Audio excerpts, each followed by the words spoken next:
Baik, yang ketiga, seorang kamu takkan mendapat kelazatan iman hatta sehinggalah an yakuna Allah wa rasuluhu ahabbu ilaih mimma siwahuma. Allah dan Rasulnya menjadi yang paling dia kasihi selain daripada kedua-duanya. Makna dia, cinta kepada Allah dan Nabi mengatasi cinta selain daripada Allah dan Nabi. Dia sayang ke Allah, sayang kepada Rasul lebih pada segala-galanya. Ini pun memerlukan satu perbahasan yang panjang supaya kita dapat relate tengok dalam kehidupan kita ni ada tak? Senang nak dakwa cintakan kepada Allah ni, senang nak dakwa cintakan kepada Nabi ni, tapi betulkah kalau kita tengok dalam amalan kita seharian ni, betulkah kita cinta kepada Allah dan Rasul mengatasi segala-galanya? Dalam sepotong hadis Nabi sallallahu alaihi wasallam dalam isnad daripada Anas radhiyallahu taala anhu, baginda Nabi sallallahu alaihi wasallam bersabda, la yu'minu ahadukum hatta akuna ahabba ilaih min waladihi wa waladihi wan nasi ajma'in. Nabi pergi penjelasan sikit daripada hadis tu. Nabi sebut la yu'minu, tidak beriman seorang kamu sehinggalah hatta akuna ahabba ilaih, sehinggalah aku menjadi yang lebih dia cintai daripada anak dia, daripada ayahnya dan daripada seluruh manusia. Cinta kepada Nabi ni, cinta kepada Nabi lebih pada segala-galanya. Kisah dia, satu hari Sayyidina Umar radhiyallahu anhu datang jumpa Nabi, berkata, ya Rasulullah, aku mencintai kamu selepas daripada diri aku, lebih daripada segala-galanya. Nabi sebut, tidak wahai Umar, tidak wahai Umar. Nabi sebut hadis ni. Kemudian Sayyidina Umar radhiyallahu taala anhu berkata, ya Rasulullah, sekarang ni aku lebih mencintai kamu lebih daripada segala-galanya.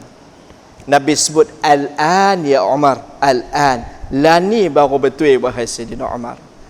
Tuan-tuan yang dimuliakan lagi dikasihi oleh Allah Ta'ala, perempuan yang dimuliakan oleh Allah, macam mana kita dalam hati kita ni, kita sayang kepada Allah dan Rasul ni lebih pada segala-galanya tak?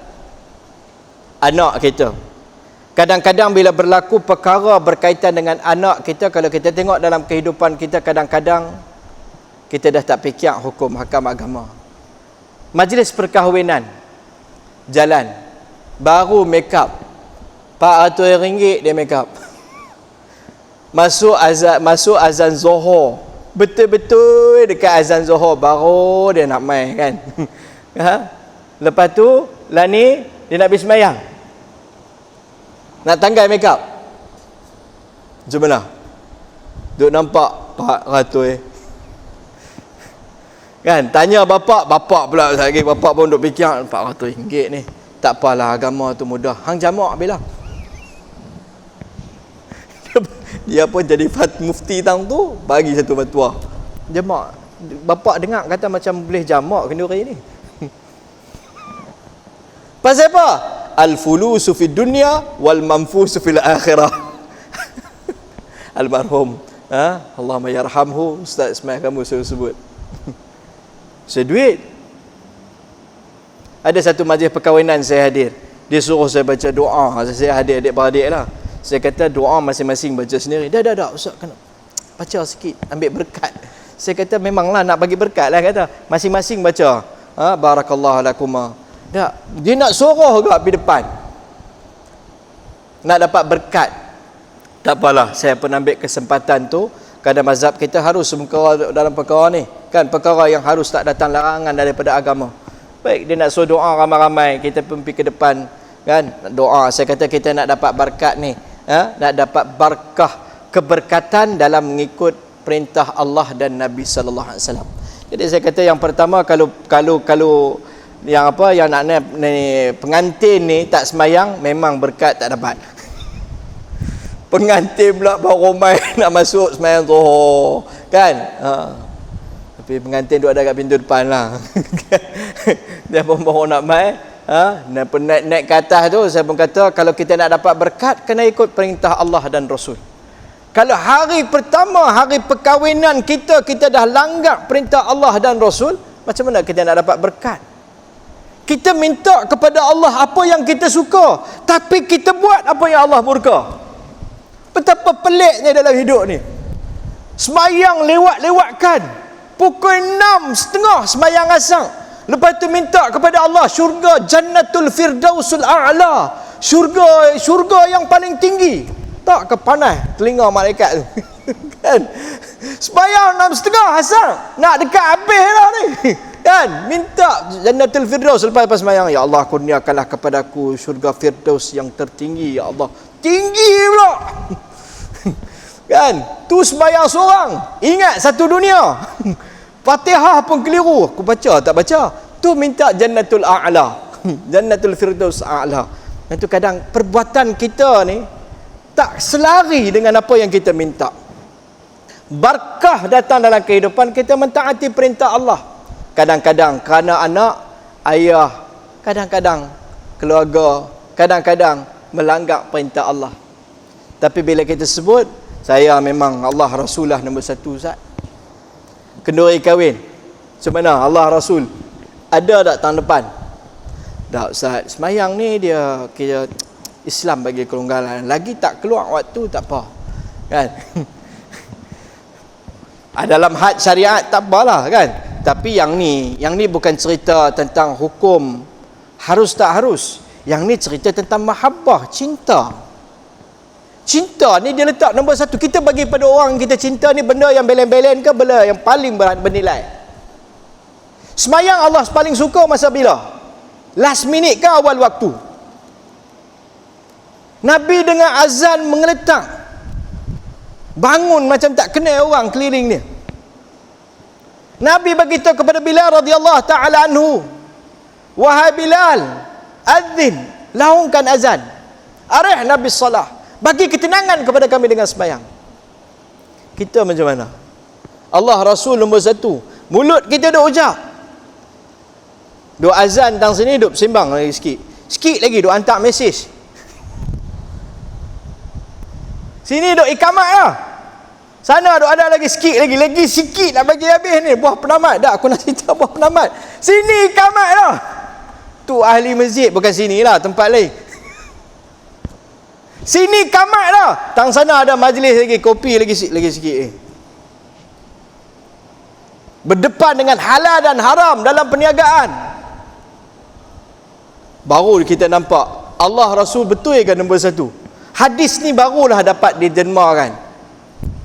Ambil haram. Tak ambil, ayah leceh pula. Tak bagi, rugi dunia. Bagi, haram. Bagi Allah tak suka, tapi dia suka. Nanti dapat abang kita nak. Tak bagi, dunia nanti terganggu. Tapi Allah suka. Masa tu baru tahu siapa dalam hati. Allah Rasul nombor satu ke, yang lain ke?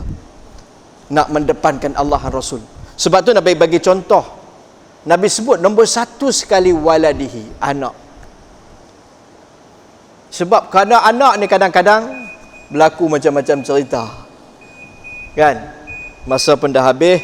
Jadi nak tutup buah menutup. Yang kedua, wa walidihi, dan ayah dia.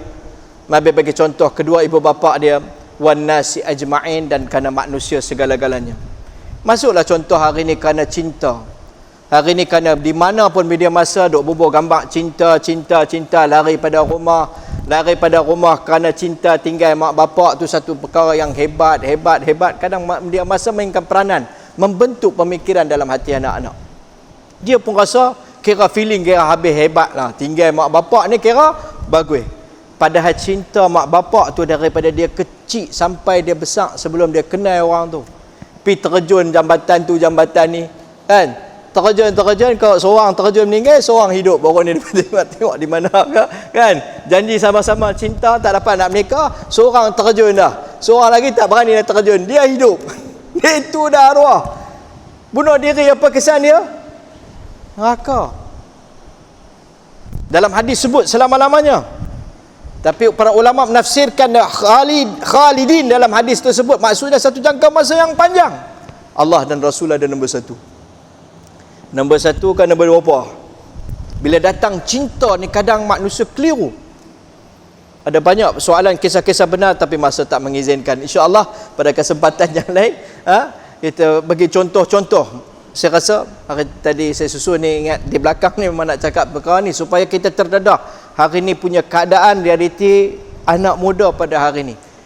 Kita terlepas tentang perkara ni. Kadang-kadang kita tak pantau tentang perkara ni, terutama penggunaan handphone pada anak-anak muda pada hari ni. Kalau kita ibu bapa ni leka kerana sibuk dengan kerja, tak ada nak tengok, Allah dan Rasul nanti hilang daripada dalam rumah kita kerana anak-anak kadang-kadang akan hilang agama kita.